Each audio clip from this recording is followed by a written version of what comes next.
आवाज चंद्रशेखर आजाद निकाल देते हैं वो पत्थर की लकीर होती है। भीम आर्मी के कार्यकर्ता हैं राजन गौतम, वो लगातार चर्चाओं में रहते हैं, कभी मुख्यमंत्री जी को चैलेंज करते हैं, कभी किसी को, लेकिन बाद में फिर माफी मांग लेते हैं कि हाथ फैलाने से सिर्फ भीख मिलती है, नहीं तो लड़ने से अपने अधिकार मिलते हैं। भाई साहब आधे से दंगे कराती है, बिल्कुल कराती है, सोच समझ कर कराती है। जिस दबाव वाली सरकार मैंने कोई नहीं देखी जो अधिकारी दबते हो, जितने अधिकारी सरकार में दब रहे। मैं सहारनपुर की पुलिस लाइन में मौजूद हूँ। भीम आर्मी लगातार दलितों की आवाज उठा रही है और तमाम ऐसे मुद्दे हैं जो वो सहारनपुर के अंदर जो घटनाएं हो रही हैं लगातार बढ़ती जा रही हैं, उसी को लेकर आज भीम आर्मी जो है सहारनपुर पुलिस अधीक्षक के यहाँ पे धरने पर बैठी है। आइए इनसे बातचीत करते हैं, क्या कुछ पूरा मामला है, क्या नाम है? मेरा नाम अरुण गौतम, भीम आर्मी जिला सचिव सहारनपुर। भाई साहब आप किस चीज़ को लेकर धरने पर बैठे हैं? देखिए, चीज नहीं, हमारा दुख, हमारा दर्द है, हमारे मुद्दे हैं। जिस तरीके से इस जिले के अंदर हमारे समाज पर, बहुजन समाज पर, मुस्लिम समाज पर जो शोषण, जो अत्याचार दिन पर दिन बढ़ता जा रहा है, उसको लेकर के हम आज कप्तान महोदय जी के पास यहाँ पर पहुंचे हैं। भीम आर्मी आजाद समाज पार्टी के सभी सिपाही, जिस तरीके की घटनाएं इस जिले के अंदर घट रही है, चाहे आप जड़ोदा जट का मामला ले लीजिए, हमारे भाई को जिंदा मार करके पेड़ पे लटका दिया जाता है और हम पीड़ित लोग चौकी थाना इंसाफ के लिए दर पर दर भटकते हैं, लेकिन हमें इंसाफ नहीं मिलता। चाहे बात कर लीजिए आप शेखपुरा की, शेखपुरा के अंदर किस तरीके से हमारी छोटी बहन को सरेआम दरिंदे जिस तरीके से उनका बलात्कार करते हैं और बलात्कार करने के बाद उनकी हत्या कर दी जाती है, ये हमारे लिए बड़े दुखदाई की बात है। और भी अन्य घटनाएं जो इस जिले के अंदर हो रही है, सभी को मद्देनजर रखते हुए अपने सीनियर नेताओं के साथ हम लोग यहाँ रोष प्रदर्शन करने के लिए यहाँ पर पहुंचे हैं कप्तान साहब के पास। और जब तक हमारे समाज को न्याय नहीं मिलता, भीम आर्मी भारत एकता मिशन आजाद समाज पार्टी अपने समाज के लिए, इस बहुजन समाज के लिए आंदोलन करती रहेगी और इनके हक अधिकार की आवाज को उठाती रहेगी और मान सम्मान की लड़ाई को लड़ती रहेगी। लगातार चंद्रशेखर आजाद भी दलितों के मुद्दे उठा रहे हैं, लेकिन अभी तक कुछ हो नहीं पा रहा है, दलित आज भी परेशान है। देखिए, आपने हमारे रहबर, हमारे नेता, हमारे आदर्श एडवोकेट चंद्रशेखर आजाद जी की बात कही है। देखिए, आप कह रहे कुछ नहीं हुआ है, शायद आपको जानकारी नहीं है बड़े भाई, लेकिन मैं बता देना चाहता हूँ, चंद्रशेखर आजाद एक वो ब्रांड है जिसका नाम इस देश के अंदर ही नहीं, अंतर्राष्ट्रीय स्तर पर विदेशों में भी जिसके नाम को जाना जाता है। जहां चंद्रशेखर आजाद खड़ा हो जाता है, वहां का शासन प्रशासन हक्का बक्का हो जाता है। अगर जो आवाज चंद्रशेखर आजाद निकाल देते हैं वो पत्थर की लकीर होती है। ऐसा नहीं है कि कुछ नहीं हुआ है, आप देखना, हम लोग आज उन्हीं के आदेश अनुसार यहाँ पर पहुंचे हैं। जल्द से जल्द कार्रवाई होगी और हमारे समाज को इंसाफ मिलेगा। देखिए, कहीं ना कहीं जिस तरह से जय भीम का नारा दिया जाता है, और लेकिन आप मुस्लिम समाज के लोग हैं जो आपकी बारात रोक रहे हैं भेंट के अंदर। देखिए, उस पे हमारे सीनियर नेताओं ने, हमारे प्रदेश उपाध्यक्ष जी, जिला अध्यक्ष जी, दोनों भाई, सचिन खुराना जी, शौर्य भाई और अन्य साथी, सभी उधर क्षेत्र के जो जिम्मेदार साथी है बैठ के, सन्नी गौतम जी, सभी साथियों ने ये सिर्फ एक हिंदू मुस्लिम का एक मुद्दा बनाया है, लेकिन ऐसा कुछ नहीं है। ये सिर्फ एक माहौल खराब करने की एक हुआ है। वहाँ पर कुछ मानववादी विचारधारा के लोगों ने जाके सब व्यवस्था खराब करने का काम किया था। हमारे संज्ञान में आया था कि बजरंग दल के कुछ साथी थे वहाँ पर, जिन्होंने जाके इस मामले को तूल देने का काम किया है। ऐसा कुछ नहीं है। मुस्लिम कल भी हमारा भाई था, आज भी हमारा भाई है। चाहे भारत गुलाम भारत की बात हो, चाहे आजाद भारत की बात हो, चाहे आने वाले कल की बात हो, मुस्लिम हमारे साथ हमेशा कंधे से कंधा मिलाकर खड़ा था और हमेशा खड़ा रहेगा। और हम भी उनके दुख दर्द में हमेशा कंधे से कंधा मिलाकर खड़े रहेंगे, चाहे उसके लिए हमें कुछ भी कुर्बानी क्यों न देनी पड़े मुस्लिम समाज के लिए, अपने बहुजन समाज के लिए।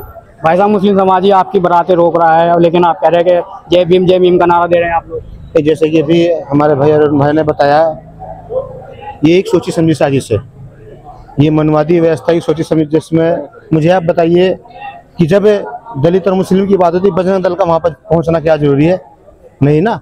वहाँ पर क्या होता है, वहाँ पर पूरी साजिश के तहत दंगा कराया जाता है और फिर ये जो अपने आप को श्रवण बताते हैं और जो सत्ता में बैठे लोग, उनके लोग समझते हैं, सोचते हैं कि लगातार दलित और मुस्लिमों में आपस में भिड़ जाए, क्योंकि आज आजाद समाज पार्टी भीम आर्मी बड़ी ही तादाद से मुस्लिम जुड़ रहा है। तो उन लोगों का सीधा सीधा एजेंडा है कि ये लोग माननीय चंद्रशेखर आजाद जी से ना जुड़े। बाबा साहेब प्रतिमा को लेकर काफी विवाद चल रहा है ग्वालियर के अंदर, क्या कुछ कहेंगे? बहुत अच्छा सवाल आपका बड़े भाई। देखिए, ये जो विवाद ही नहीं है, हमारे हक अधिकार, मान सम्मान और स्वाभिमान की लड़ाई है। वहाँ पर आप देख सकते हैं भारत का सबसे बड़ा जो न्यायिका मंदिर होता है, उच्चतम न्यायालय होता है, यानी कि सुप्रीम कोर्ट। जब सुप्रीम कोर्ट के अंदर बाबा साहब की तस्वीर, बाबा साहब की स्टैचू लगती है, तो हाई कोर्ट के अंदर क्यों नहीं? ये जो ऐसे लोग हैं, ये सिर्फ मनोवादी विचारधारा के लोग हैं, जो नहीं चाहते कि इस देश के अंदर अमन चैन और सुकून बना रहे। ये लोग चाहते हैं कि इस देश के अंदर जातिवादी हिंसा फैला करके अपना राजनीतिक लाभ उठा सके। देखिए, प्रतिमा की बात तो ऐसी है, भीम आर्मी ने अपना एजेंडा खोल दिया है। मध्य प्रदेश के जो हमारे प्रदेश अध्यक्ष सुनील अवस्थी जी है, अभी राष्ट्रीय अध्यक्ष जी का आदेश आना बाकी है। जिस दिन चंद्रशेखर आजाद जी कहेंगे, बड़े भाई विनय रतन सिंह जी कहेंगे, उस दिन ही मूर्ति स्थापित मध्य प्रदेश के हाई कोर्ट के अंदर स्थापित होगी, चाहे अंजाम कुछ भी हो। कोई मनोवादी रोक नहीं सकता। आप के भीम आर्मी के कार्यकर्ता हैं राजन गौतम, वो लगातार चर्चाओं में रहते हैं, कभी मुख्यमंत्री जी को चैलेंज करते हैं, कभी किसी को, लेकिन बाद में फिर माफी मांग लेते हैं। देखिए, राजन गौतम का आपने नाम लिया, राजन गौतम एक नाम नहीं, एक ब्रांड है।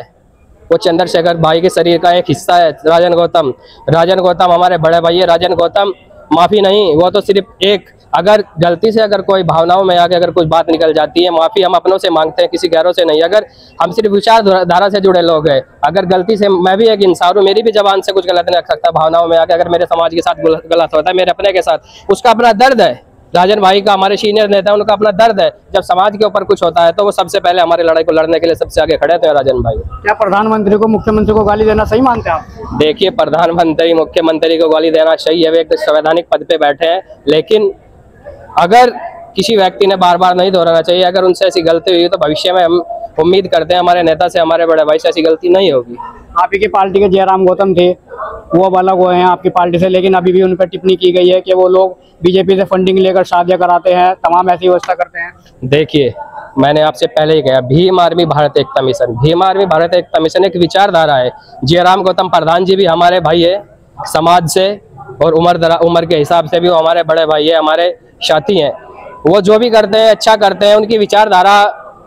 देखिए, मैं बताना चाहूँगा, आपकी जानकारी के लिए बताना चाहूँगा, कभी पहले जब 2022 का चुनाव हुआ, 2024 का चुनाव हुआ, हमारे नेता पे भी बहुत सी टिप्पणी की गई कि उन्होंने अखिलेश से समझौता कर लिया, उन्होंने वहाँ पे हनुमान बेलीवाल से समझौता कर लिया, हरियाणा में किसी अन्य दल से समझौता कर लिया। देखिए, समझौते जो है ना, वो 4 तरीके के होते हैं मेरे भाई, आप मीडिया पे दिखाना।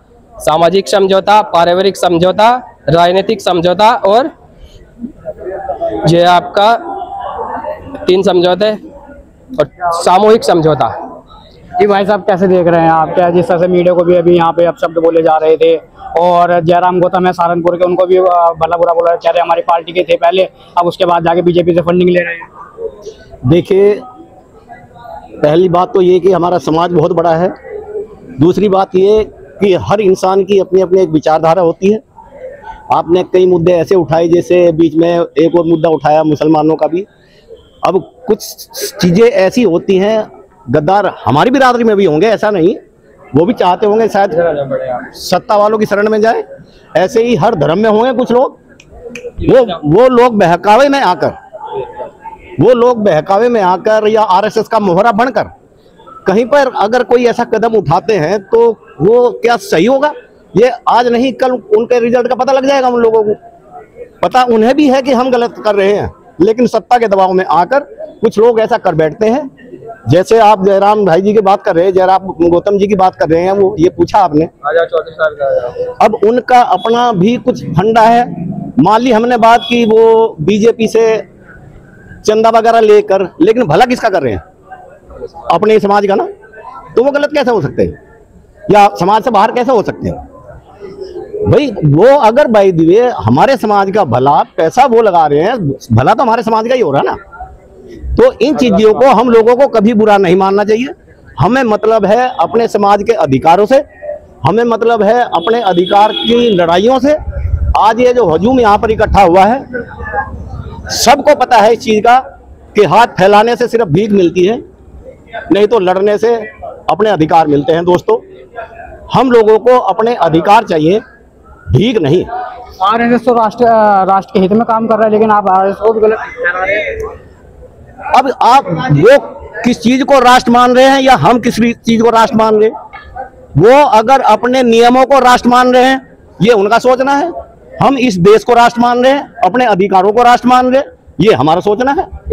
ये आरएसएस का सोचना होगा कि भाई हमारे ब्राह्मणवाद पे चलोगे तो राष्ट्रवादी हो, हम ये कहते हैं कि हम भारतवासी हैं, इसलिए राष्ट्रीय है, तो ये हमारा राष्ट्र है, वो उनका राष्ट्र होगा। तो क्या भाई साहब आरएसएस दंगे कराती है?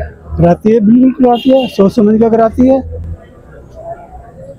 लेकिन आरएसएस तो कहती है हम राष्ट्रीय हित में काम कर रहे हैं। राष्ट्र हित में कैसे कह सकते हो?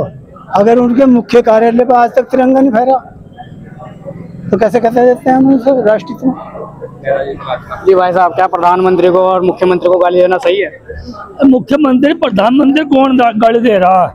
अभी आप ही के कार्यकर्ता हैं भीम आर्मी के, पहले गाली दे देते हैं, उसके बाद सॉरी मांगते हैं। बात तो सुनो, ये सरकार कह रही क्या मान लो हिंदू खतरे में, अरे भाई भी अगर खतरे में है, इस सरकार में दो सबसे बड़ी बिरादरी है, 70% में मुस्लिम दलित है, 70% में मुस्लिम दलित है। अच्छा, यही परेशान है, मुस्लिम दलित को छेड़ रहे, पीट रहे।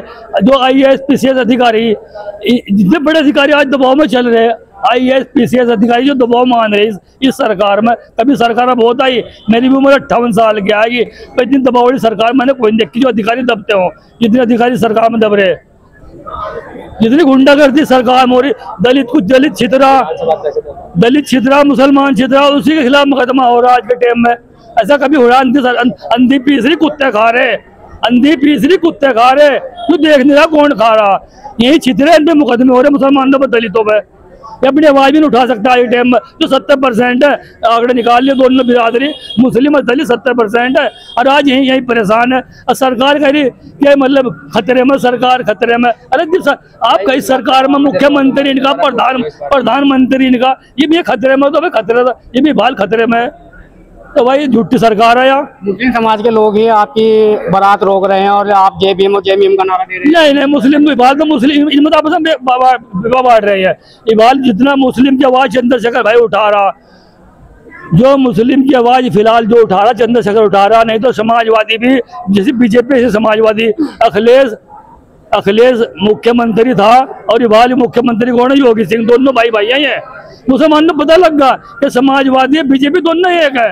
अब मुसलमान सारा जाग चुका है, अब इसके साथ जा लिया भाई चंद्रशेखर की, मुसलमान जाग चुका है, उन्हें पता अखिलेश और योगी दोनों एक ही हैं, दोनों भाई हैं। जी भाई साहब, आखिरी सवाल आपसे, अगर आपकी मांगे पूरी नहीं होती हैं तो क्या कुछ कदम रहेगा? देखिए, अभी हमारा प्रतिनिधिमंडल कप्तान साहब से मिलने के लिए गया है, अगर हमारी मांगे पूरी नहीं होती, अभी वो आ चुके हैं, देखिए जो भी निर्देश उनका आगे होगा उसी का पालन हम लोग सब करेंगे। हम तो सिर्फ एक चंद्रशेखर आजाद जी के छोटे से सिपाही हैं, हमारे सीनियर लीडर यहाँ पर है, जैसा भी उनका आदेश होगा उनके आदेश अनुसार हम वही अगला कदम उठाने का काम करेंगे। आदरणीय जिला अध्यक्ष जी पहुंच चुके हैं, अगला कदम, अगले बारे में बात ये बताएंगे कि क्या कप्तान साहब से क्या इनकी मांग हुई है, क्या बात हुई है, जिला अध्यक्ष जी आपको बताएंगे। भाई साहब, आप 1 घंटे तक बैठे रहे लेकिन कप्तान साहब नहीं आ पाए यहाँ पर, आपको अंदर ही जाना पड़ा। हम अंदर चले गए हैं, हम संविधान को मानने वाले लोग हैं, वो संविधान की कुर्सी पे बैठे, इसलिए हम उनके पास गए। नहीं तो हम लोगों ने सब लोगों को सड़कों पर बिठाया है, क्योंकि हम दलित समाज के लोग हैं और हमने अपनी जो बात रखी थी, कप्तान साहब ने उन बातों को हमें आश्वासन दिया है और जल्दी में पूरी भी हो जाएगी। जय भीम। एक आगे सवाल आपसे, और आप ही के समाज के लोग हैं, मुस्लिम समाज जय भीम का नारा देते हैं, लेकिन मुस्लिम समाज ही आप लोगों की बारात रोक रहा है के अंदर। वो कुछ लोगों द्वारा किया गया एक षड्यंत्र था, और कोई भी एक ही, केवल एक किसी जाति कोई एक व्यक्ति कर देता है कोई कांड, तो उसकी पूरी जाति खराब नहीं होती, वो केवल अकेला व्यक्ति खराब होता है, ये कहना चाहता हूँ। लेकिन एक 8-7 साल की मुस्लिम की बच्ची के साथ दुष्कर्म हुआ है और उसके घर पे बुलडोजर नहीं चला, ये लोग उसके साथ भी हम खड़े हुए, शेखपुरा में जो मामला घटा है, उसके परिवार के पीड़ितों से भी हमने बात की, उसमें मुस्लिम जेल जा चुका है, उसके आर्थिक मुआवजे के लिए आज हमने अंदर बात की है, जल्दी वो शासन को रिपोर्ट पहुंचकर उन्हें भी मुआवजा मिल जाएगा। अगर कार्रवाई नहीं होती अगला कदम क्या रहेगा?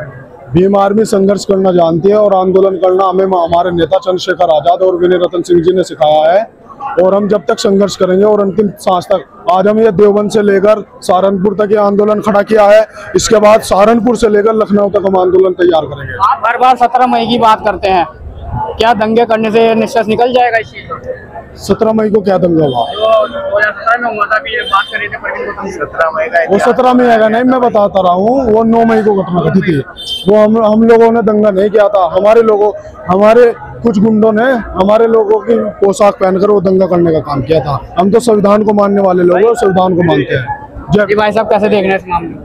आप देख रहे हैं जैसे कि यहाँ पे जब ये आंदोलन के लिए पहुंचे थे सभी साथी, तो एसएसपी साहब ने जो हमारी मांगे थे वो आश्वासन दिया है इसकी जो आगे प्रक्रिया जो होगी बता दी जाएगी। अगर नहीं मानते इससे बड़ा आंदोलन पूरा जिला सहारनपुर को बंद करने का काम करेगी भीम आर्मी इस बार। अच्छा, मीडिया जो है आप लोगों की आवाज उठाती है, लेकिन आप के कार्यकर्ता हैं राजन गौतम, वो लगातार मीडिया के ऊपर टिप्पणी करते हैं। ऐसा है, सारी मीडिया को निकाल उन्हें। कुछ मीडिया है जो गोद मीडिया के बैठ जिसका नाम दिया गोद मीडिया, वो उनके बारे में बोलते हैं। अगर जो हमारी मांगों को हमारे जहाँ पे शोषण अत्याचार उनकी आवाज उठाने का काम करेंगे तो ऐसे उनके लिए नहीं होता है। कुछ मीडिया ऐसे जो गलत प्रयोग करती है। तो ये थे भीम आर्मी के लोग जिन्होंने अपनी तमाम मुद्दों और बेबाकी से राय की। फिलहाल इस वीडियो में था। नमस्कार।